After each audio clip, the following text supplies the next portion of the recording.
We are moments away from hearing Vice President Kamala Harris and the speaking slot before her given to North Carolina's governor. The reason, that's one of those 7 battleground states, probably the toughest of all 7 for a Democrat to win, but an electorally rich state in terms of electoral votes.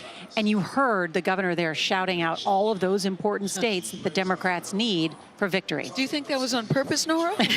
He's just calling out random states. No, those were the battleground yeah, there was states. some strategery involved there. There absolutely was. And I noticed that line, too. Kamala is ready. The question is, are we ready for her? I always like it, guys, when you've had a week like this where you've heard great speeches and you hear a line we go, ooh, I haven't heard that one before. That was a line that I thought, well done, Governor Cooper. Call and response always works well in this room. North Carolina is a state that they've struggled with in the past, but they think is winnable this year. They believe there's a big governor's race coming up because Roy Cooper is about to be term limited out.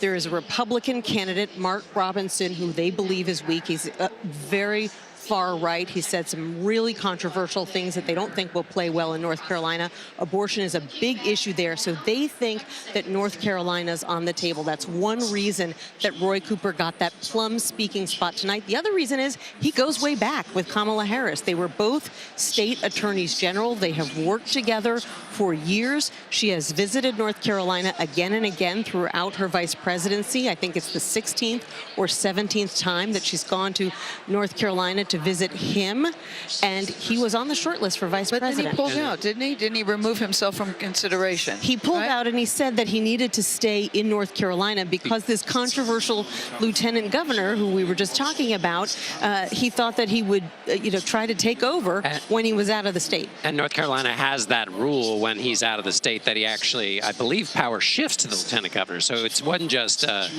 The other thing about North Carolina is it's a reminder of how much this race has changed. The map, we knew about the 7 battleground states, but nobody was talking about North Carolina as a viable option for Joe Biden. Also not really, also slipping away were Arizona, Georgia, and Nevada, other Sunbelt states, fast-growing states with a new population, younger population. Those are now in play with her in a way that they weren't with Joe Biden. And why is that important? She may or may not get those states, but it forces her opponent to spend time in those states. He can't just sit in a limited number of states. He's now got to play in all 7, and that is it's a drain on resources, which include his time and his money. It's an excellent point. I want to check in now with Robert Costa, who has some new reporting. Robert? To build on what John was talking about in the NC2, I've been talking to the Harris campaign, and they say Governor Cooper was on stage tonight, not just to talk about North Carolina and to make a play for that state, but it's about making a play for the Deep South. We're here in Chicago. We hear so much about the industrial Midwest. I love the Midwest. These campaigns love the Midwest. But the Democrats believe when you look at a state like Georgia, there's opportunity there. 2 Democratic senators elected in 2021. They want to start to make inroads. Where is Sean Fain, the head of the UAW, going? Chattanooga, Tennessee. They see an opportunity to unionize in the Deep South and to grow the Democratic coalition. A lot of people moving there to that part of the country because of the cost of living, moving away from some of the more major urban areas of this country. So when we talk about the Sun Belt, we talked about the industrial Midwest, those are the battlegrounds. But the Deep South, as much a battleground as any out there. And former President Trump knows it. He keeps going back to Georgia. And what did Trump just do moments ago? He praised Georgia Governor Brian Kemp, his sometime foil, on social media. An example of how Trump recognizes he might need to mend those relationships in Georgia to keep it in play. It's an excellent point and a sign that the Trump campaign may be worried, as Robert points out, that Donald Trump trying to mend some fences. Let's go now to Ed O'Keefe, who is in the midst of the California delegation, the home state of Kamala Harris. Ed? Nora, they have handed out these placards with her name on them for her arrival. Her husband, Doug Emhoff, the second gentleman, their children are in the front row with her brother-in-law and her young nieces. Just behind them, the California governor, the former Speaker of the House, Nancy Pelosi, and this crowd watching a biographical video about her. Remember, the thought was they might all be attending a funeral, the Democrats, if Joe Biden had stayed in. Instead, it's a wedding, many have said.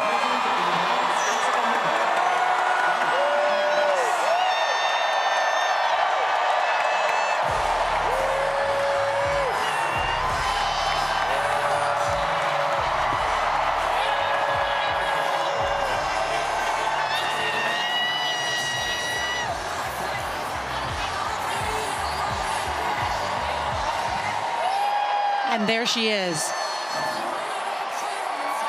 to Beyonce's Freedom.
Thank you, everyone. Thank you, everyone. Thank you. Okay, let's get to business. Let's get to business.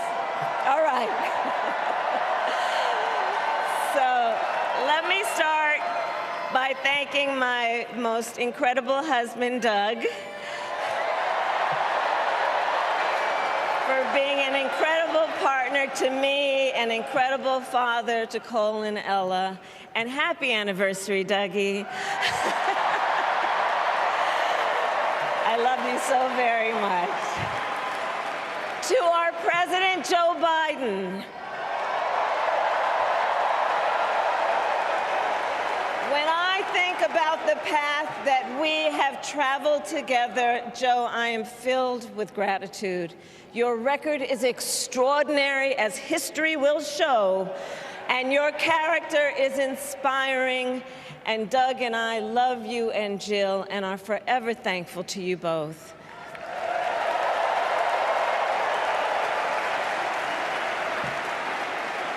And to Coach Tim Walz,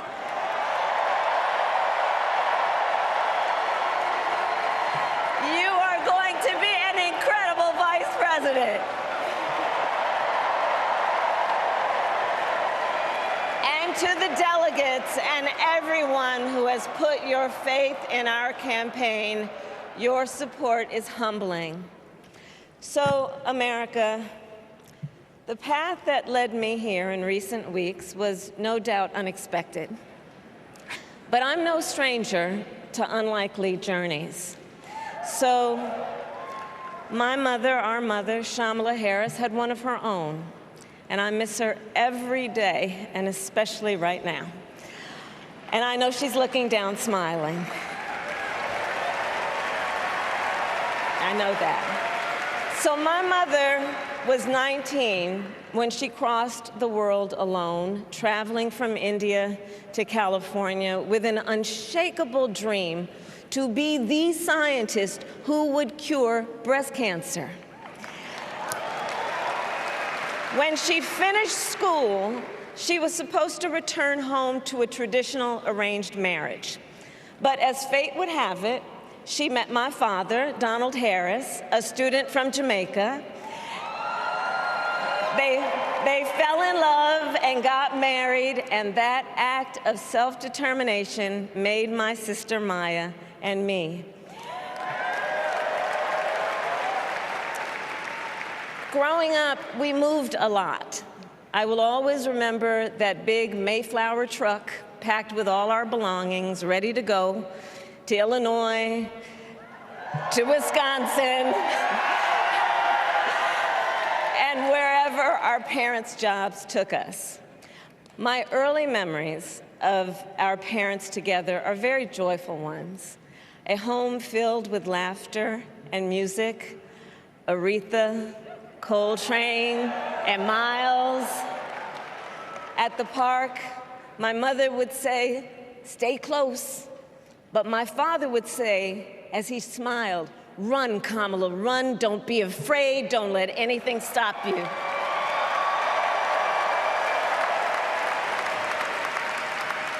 From my earliest years, he taught me to be fearless. But the harmony between my parents did not last. When I was in elementary school, they split up. And it was mostly my mother who raised us. Before she could finally afford to buy a home, she rented a small apartment in the East Bay. In the Bay, you either live in the hills or the flatlands. We lived in the flats. A beautiful working-class neighborhood of firefighters, nurses, and construction workers, all who tended their lawns with pride.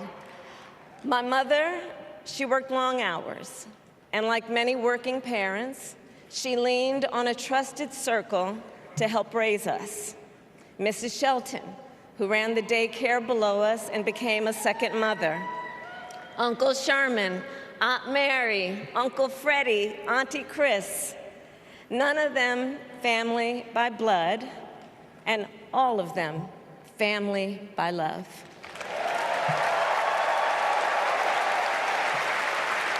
Family who taught us how to make gumbo, how to play chess, and sometimes even let us win.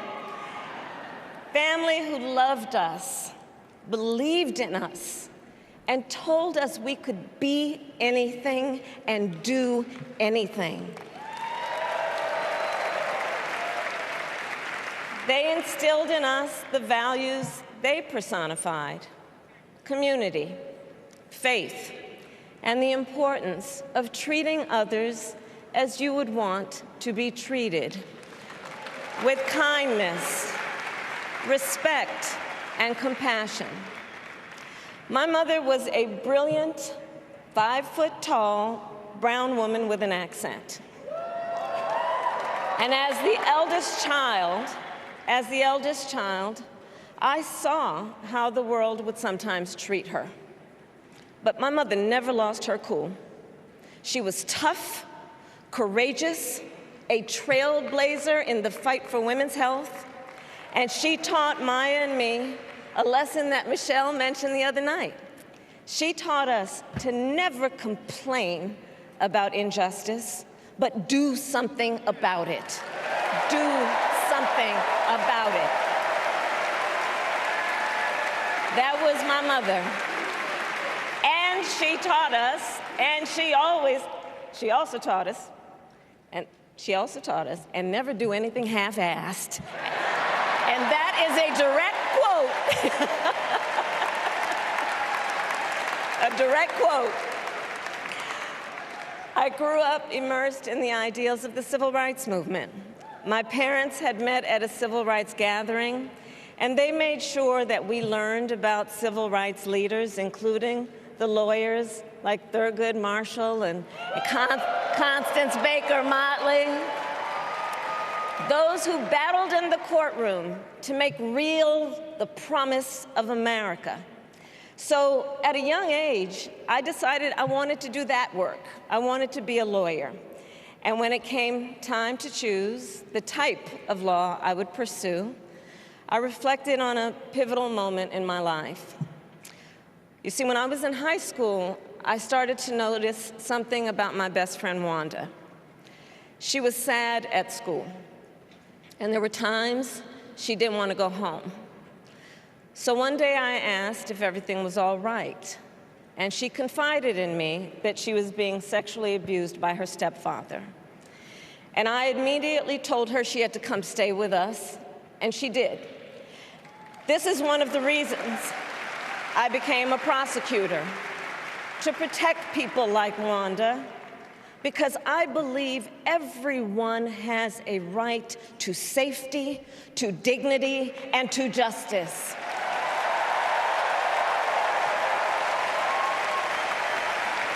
As a prosecutor, when I had a case, I charged it not in the name of the victim, but in the name of the people.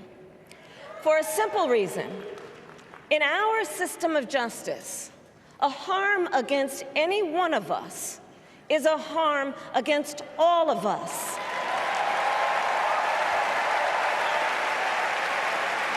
And I would often explain this to console survivors of crime, to remind them no one should be made to fight alone. We are all in this together. And every day in the courtroom, I stood proudly before a judge and I said 5 words: Kamala Harris for the people.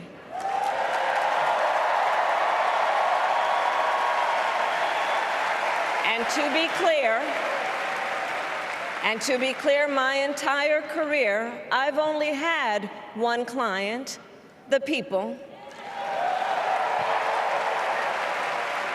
And so, on behalf of the people, on behalf of every American, regardless of party, race, gender, or the language your grandmother speaks, on behalf of my mother and everyone who has ever set out on their own unlikely journey, on behalf of Americans like the people I grew up with, people who work hard, chase their dreams, and look out for one another, on behalf of everyone whose story could only be written in the greatest nation on earth, I accept your nomination to be President of the United States of America.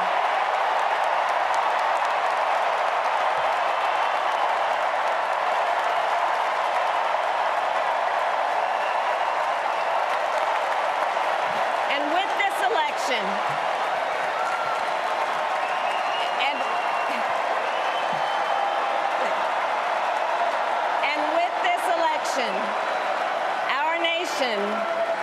our nation with this election has a precious, fleeting opportunity to move past the bitterness, cynicism, and divisive battles of the past, a chance to chart a new way forward.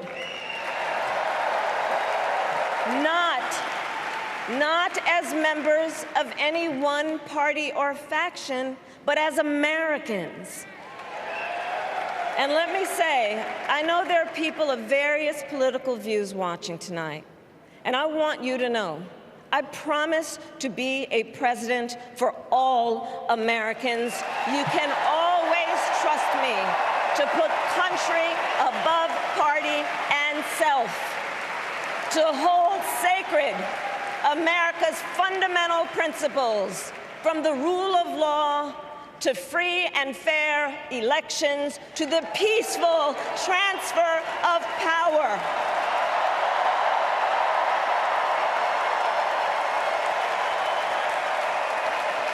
I will be a president who unites us around our highest aspirations, A president who leads and listens, who is realistic, practical, and has common sense, and always fights for the American people. From the courthouse to the White House, that has been my life's work. As a young courtroom prosecutor in Oakland, California, I stood up for women and children against predators who abuse them. As Attorney General of California, I took on the big banks, delivered $20 billion for middle-class families who faced foreclosure, and helped pass a homeowner Bill of Rights, one of the first of its kind in the nation. I stood up for veterans and students being scammed by big for-profit colleges, for workers who are being cheated out of their wages, the wages they were due, for seniors facing elder abuse. I fought against the cartels who traffic in guns and drugs and human beings, who threaten the security of our border and the safety of our communities. And I will tell you, these fights were not easy. And neither were the elections that put me in those offices. We were underestimated at practically every turn. But we never gave up, because the future is always worth fighting for. And that's the fight we are in right now, a fight for America's future.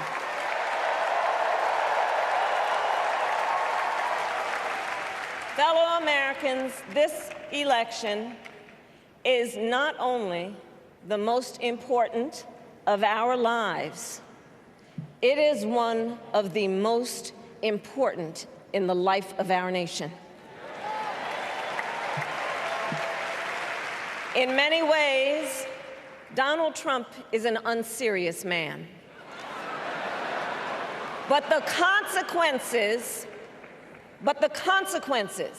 of putting Donald Trump back in the White House are extremely serious. Consider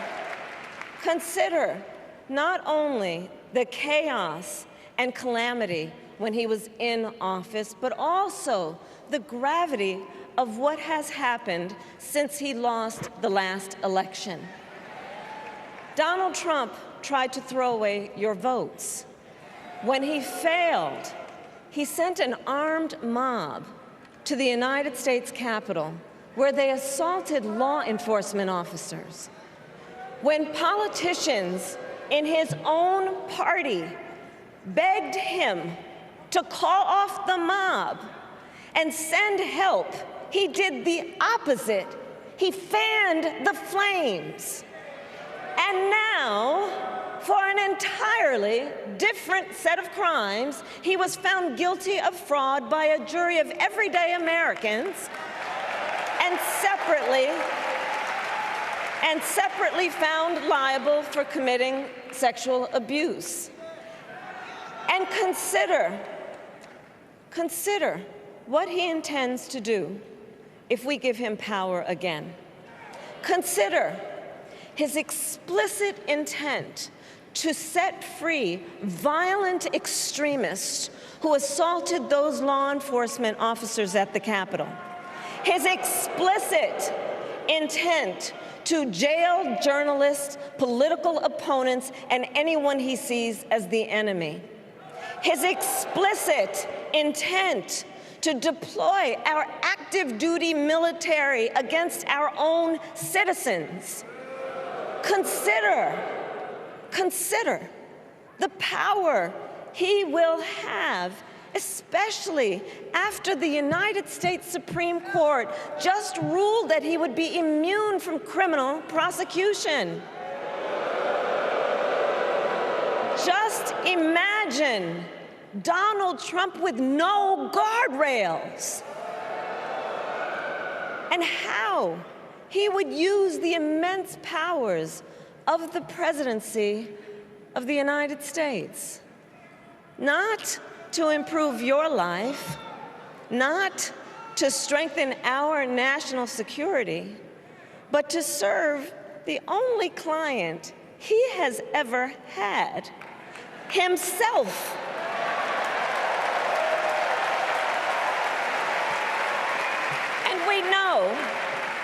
And we know what a second Trump term would look like. It's all laid out in Project 2025, written by his closest advisors, and its sum total is to pull our country back to the past.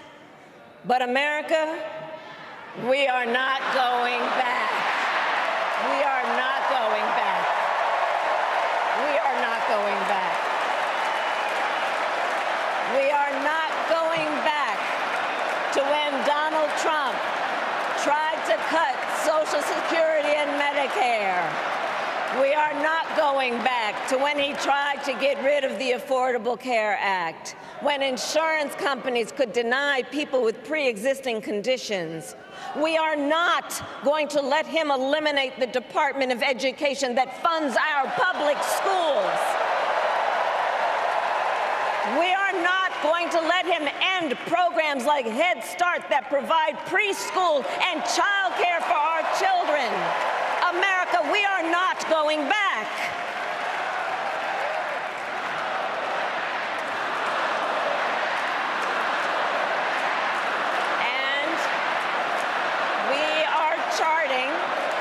And we are charting a new way forward. Forward to a future with a strong and growing middle class, because we know a strong middle class has always been critical to America's success. And building that middle class will be a defining goal of my presidency.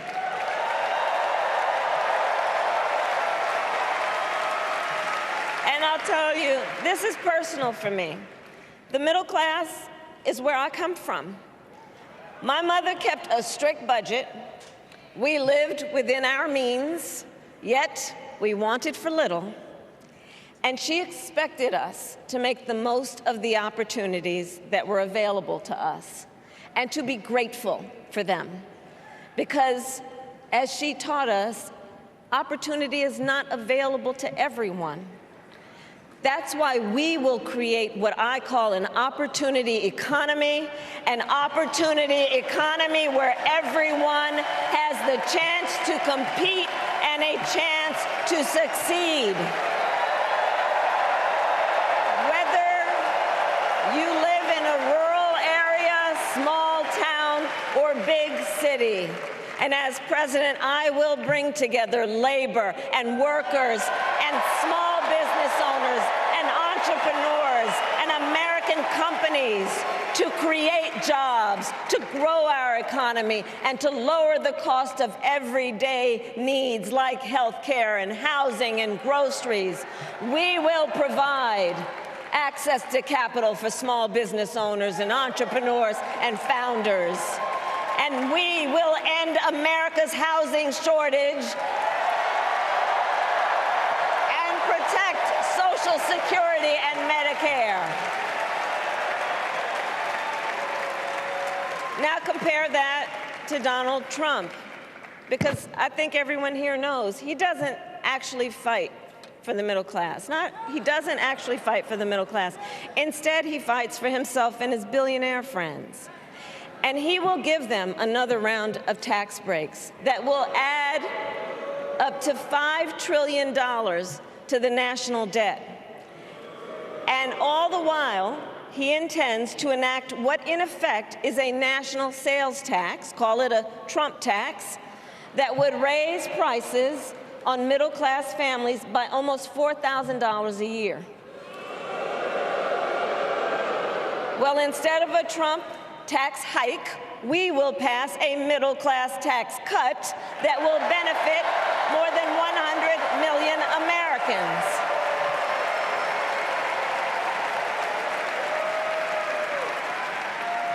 Friends, I believe America cannot truly be prosperous unless Americans are fully able to make their own decisions about their own lives, especially on matters of heart and home.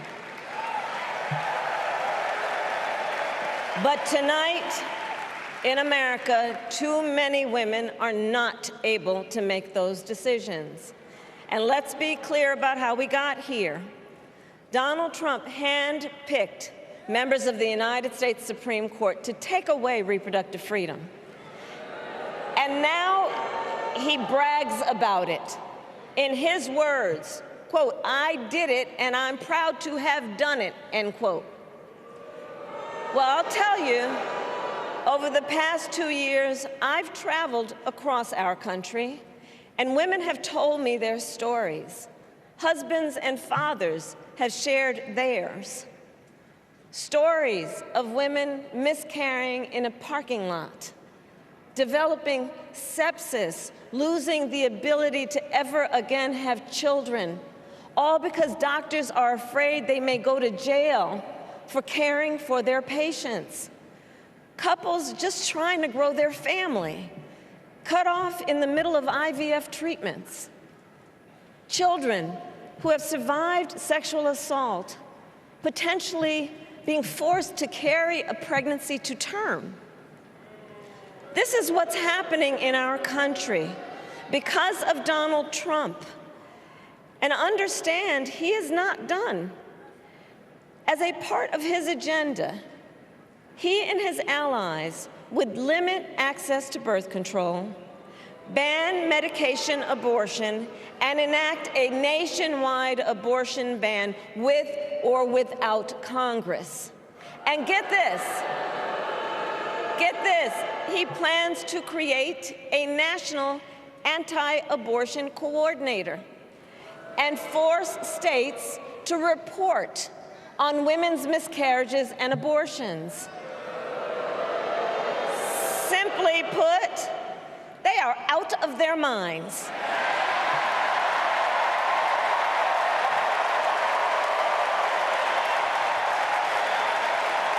And one must ask, why exactly is it that they don't trust women? Well, we trust women. We trust women. And when Congress passes a bill to restore reproductive freedom, as President of the United States, I will proudly sign it into law.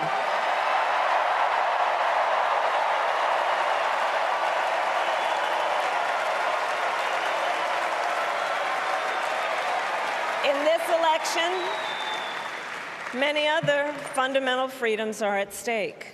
The freedom to live safe from gun violence in our schools, communities, and places of worship. The freedom to love who you love openly and with pride. The freedom to breathe clean air and drink clean water and live free from the pollution that fuels the climate crisis. And the freedom that unlocks all the others, the freedom to vote. With this election, we finally have the opportunity to pass the John Lewis Voting Rights Act and the Freedom to Vote Act.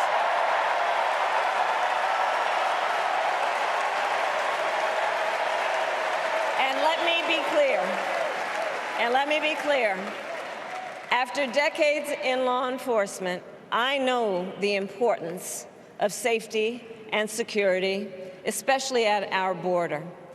Last year, Joe and I brought together Democrats and conservative Republicans to write the strongest border bill in decades. The Border Patrol endorsed it. But Donald Trump believes a border deal would hurt his campaign. So he ordered his allies in Congress to kill the deal. Well, I refuse to play politics with our security, and here is my pledge to you. As president, I will bring back the bipartisan border security bill that he killed, and I will sign it into law. I know we can live up to our proud heritage as a nation of immigrants and reform our broken immigration system. We can create an earned pathway to citizenship and secure our border.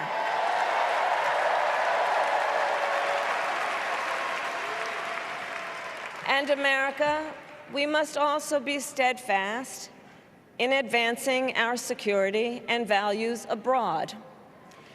As Vice President, I have confronted threats to our security, negotiated with foreign leaders, strengthened our alliances, and engaged with our brave troops overseas.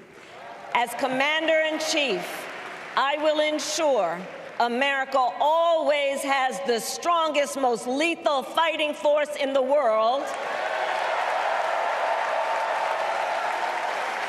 and I will fulfill our sacred obligation to care for our troops and their families, and I will always honor and never disparage their service and their sacrifice.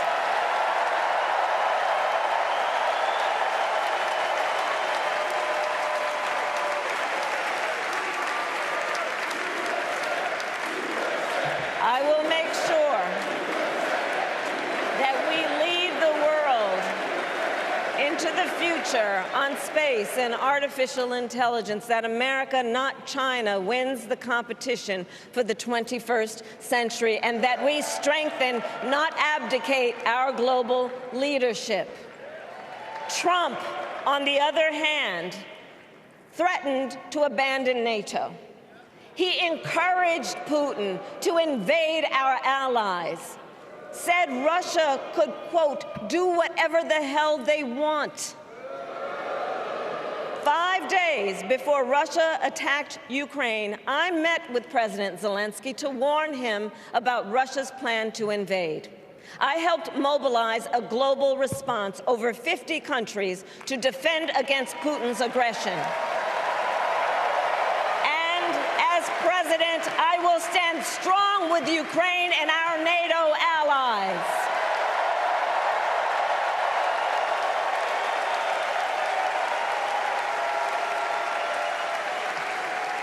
With respect to the war in Gaza, President Biden and I are working around the clock, because now is the time to get a hostage deal and a ceasefire deal done.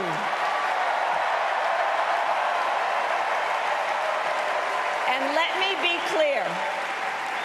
be clear, I will always stand up for Israel's right to defend itself, and I will always ensure Israel has the ability to defend itself, because the people of Israel must never again face the horror that a terrorist organization called Hamas caused on October 7,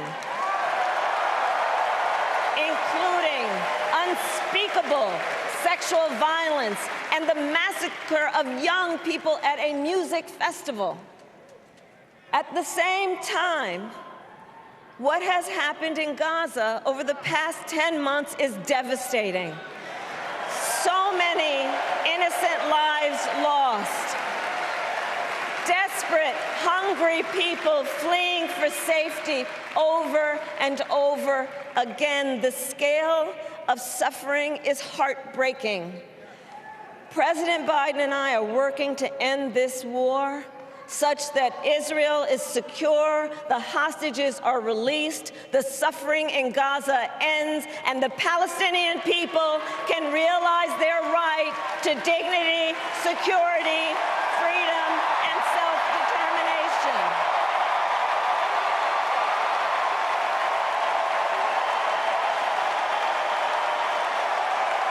And know this, I will never hesitate to take whatever action is necessary to defend our forces and our interests against Iran and Iran-backed terrorists. I will not cozy up to tyrants and dictators like Kim Jong-un who are rooting for Trump.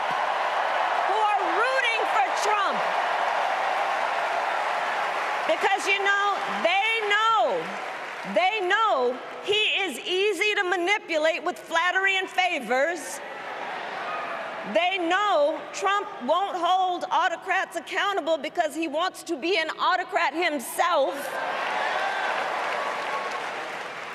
And as president, I will never waver in defense of America's security and ideals, because in the enduring struggle between democracy and tyranny, I know where I stand and I know where the United States belongs.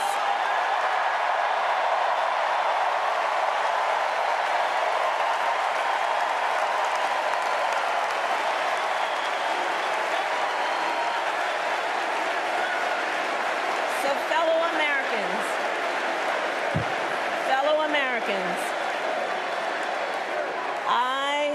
I love our country with all my heart. Everywhere I go, in everyone I meet, I see a nation that is ready to move forward, ready for the next step in the incredible journey that is America. I see an America where we hold fast to the fearless belief that built our nation and inspired the world, that here in this country, anything is possible, that nothing is out of reach. An America where we care for one another, look out for one another, and recognize that we have so much more in common than what separates us.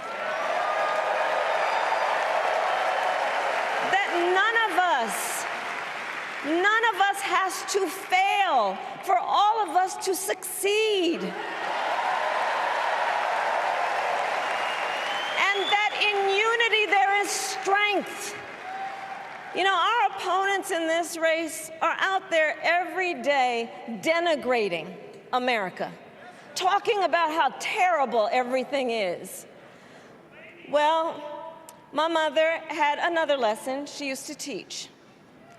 Never let anyone tell you who you are. You show them who you are. America, let us show each other and the world who we are and what we stand for.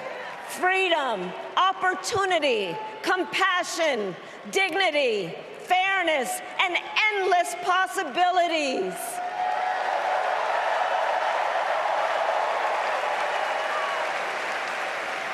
We are the heirs to the greatest democracy in the history of the world. And on behalf of our children and our grandchildren and all those who sacrificed so dearly for our freedom and liberty, we must be worthy of this moment.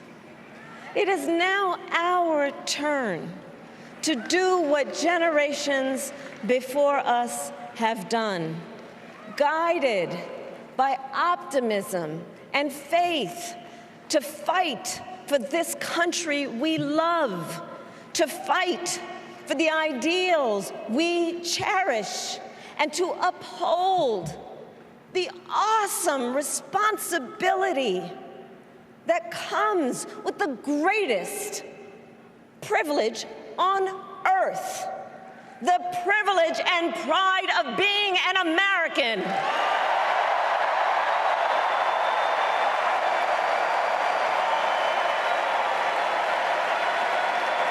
So let's get out there, let's fight for it, let's get out there, let's vote for it, and together let us write next great chapter in the most extraordinary story ever told.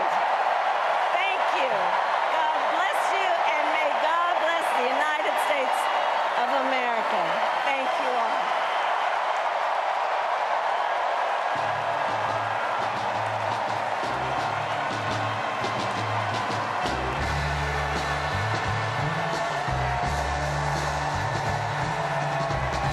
Well, if you didn't think you knew Kamala Harris before, you may know her now.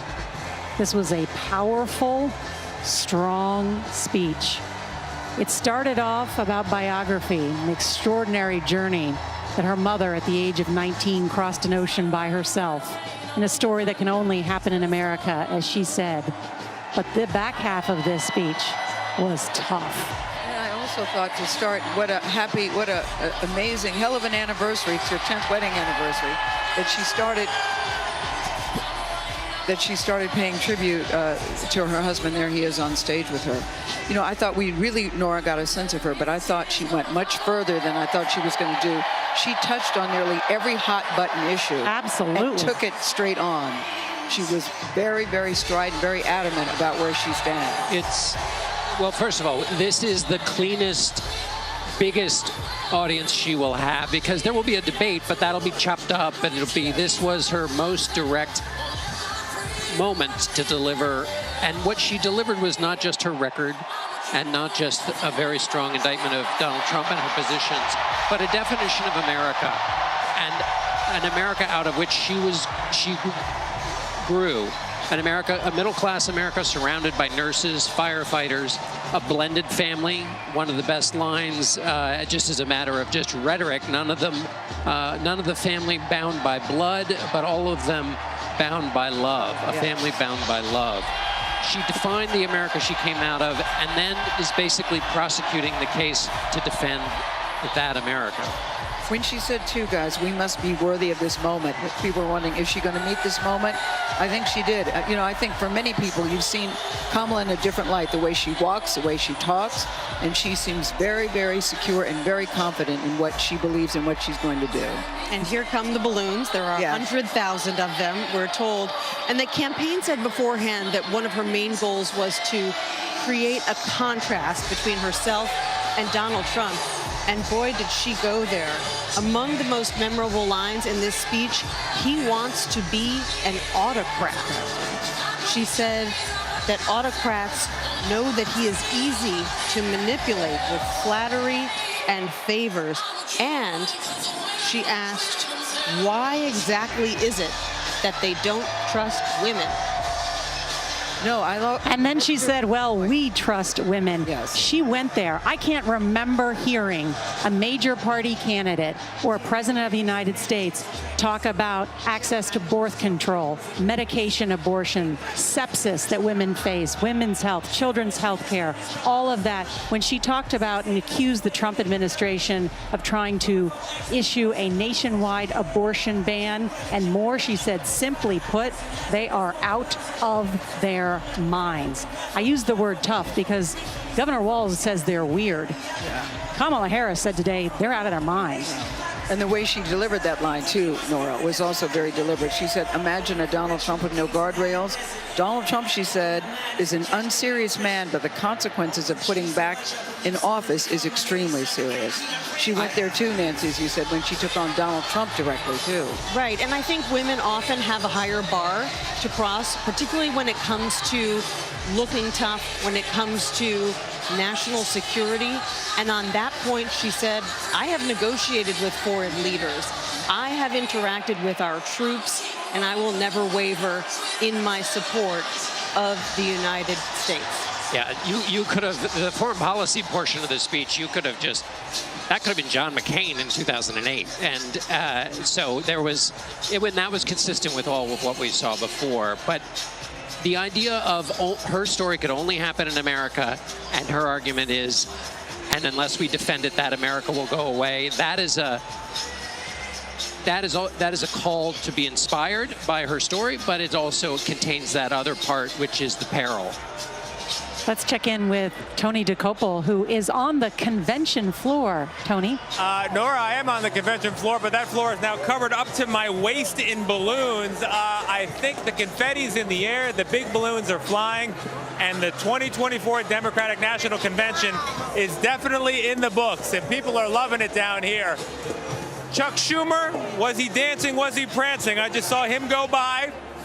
We've got cheers, we've got a certain underwater quality as people dodge the balloons, a certain concert quality as people wait and enjoy the music. And I will leave the reviewing of the content to you, but the emotion and the feeling down here is, I don't know, 7-year-old's birthday party is how I would put it. There is joy and there's not a lot of thinking. It's a good time.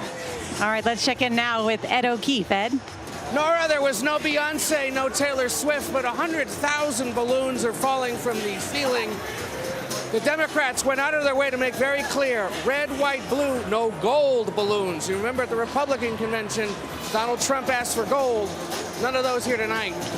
The crowd wrapped in attention throughout this speech, listening as the vice president described her life story and laid out pretty quickly what she'd do domestically and on foreign policy, especially loving those lines about how this is the greatest country in the world, how she loves this country, how it was only possible here for her parents to meet. A sign, as Tony and others have observed throughout the week, that patriotism really is now a big theme for this party as they try to unite the country and win enough votes to hold on to the White House. Just a lot of balloons, Nora. To be perfectly honest. So many balloons that you're at a loss for words. That's hard to believe, that, O'Keefe, but thank you. They're up to the knees.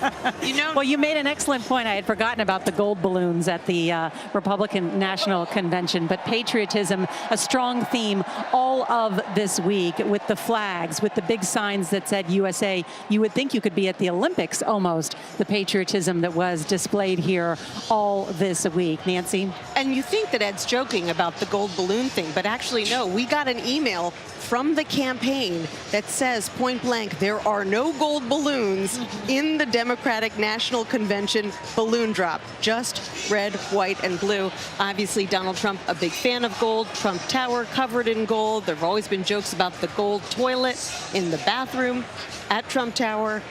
No gold here tonight. Well, the concern about people not knowing who she is and what she stands for, I certainly think that she answered that question tonight. Agreed. She not only laid out her own biography, talked about her motivation for becoming a prosecutor. She had a classmate who had been the victim of sexual abuse. She talked about where she was from.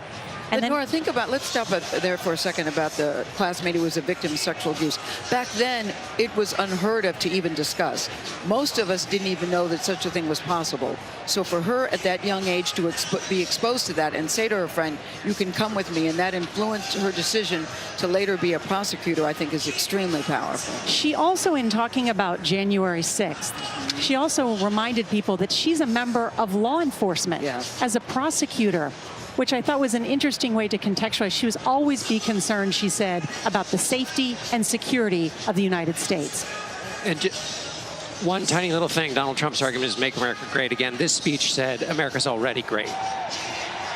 Robert Costa is on the floor as well. Robert? As we watch the balloons fall, we are all also witnessing something dramatic in real time, the beginning of a tug of war of the nation's civic fabric. You have a former president who told me earlier this week over the phone that he sees the Democrats as a corrupt party, a party that's a disaster in power. He casts them as a party that would bring the country further into darkness.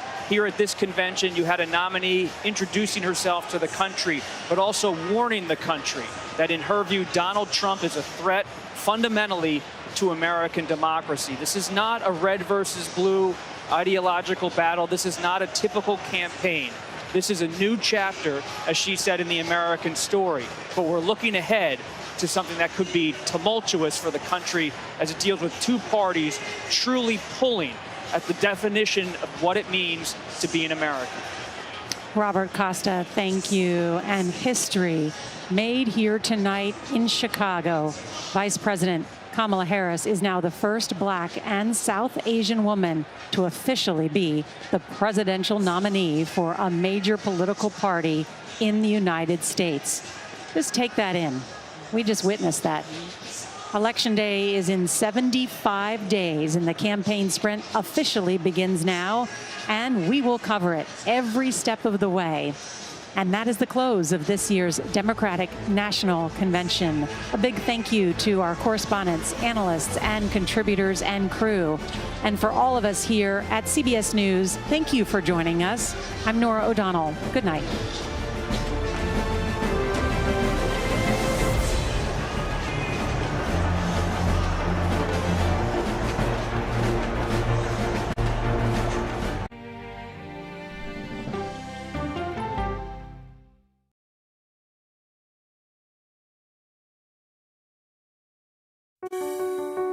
Washington is the seat of power. National security, foreign policy, global economics, every story comes through Washington in some way.